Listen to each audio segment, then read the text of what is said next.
Apa yang terjadi di Pati sesungguhnya bisa dilihat dari beberapa perspektif.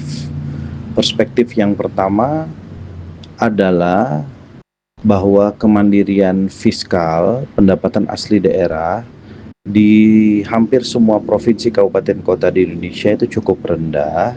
Mereka bergantung sangat tinggi kepada transfer dana pusat ke daerah, yaitu transfer APBN ke daerah. Ketika APBN dilakukan efisiensi dan refocusing untuk program-program strategis pemerintah, maka daerah gelagapan. Karena itu, beberapa kepala daerah berinisiatif meningkatkan pajak-pajak daerah untuk kemudian meningkatkan pendapatan asli daerahnya.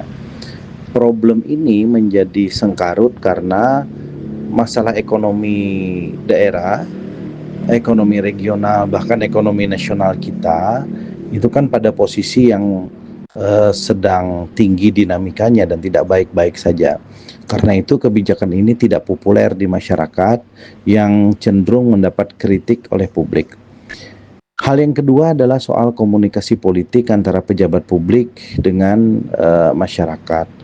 Apapun kebijakan yang ingin diambil, sedapat mungkin pemerintahan, terutama pemerintahan daerah, menggunakan akuntabilitas dan transparansi kinerja kepada rakyatnya. APBD sedapat mungkin dibuka agar masyarakat tahu pendapatan daerahnya berapa, kemudian kebutuhan daerahnya apa saja. Dan kalaupun misalnya kebutuhan-kebutuhan daerah itu belum mampu dibiayai oleh APBD-nya, maka sampaikan kepada masyarakat bahwa daerah belum mampu melakukan program-program yang awalnya sudah dicanangkan karena tidak ada uangnya. Nah, komunikasi ini menjadi penting untuk kita membangun tata kelola pemerintahan yang baik, sekaligus sensitif terhadap publik serta melibatkan publik. Yang ketiga, menurut pandangan saya, memang pada akhirnya pejabat publik dituntut untuk mampu banyak menahan diri terkait dengan hal-hal yang sangat sensitif terhadap rakyat. Kasus di Pati ini adalah hikmah dan pelajaran bagi kita bersama untuk melihat bagaimana hubungan antara kepala daerah dengan rakyat, terutama itu sesungguhnya tidak boleh berjarak, dan aksi-aksi demonstrasi dan seterusnya itu kan adalah luapan dari cara rakyat karena dia tidak bisa menyampaikan melalui institusi-institusi yang normal, kanalisasi pendapat yang normal.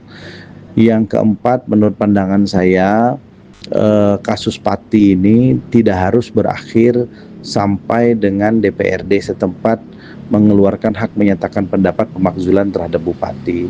Bisa dilakukan proses yang saling kontrol, saling imbang, checks and balances antara eksekutif dan legislatif di sana dengan memperbaiki sejumlah kebijakan bupati yang selama ini mungkin dianggap kurang baik.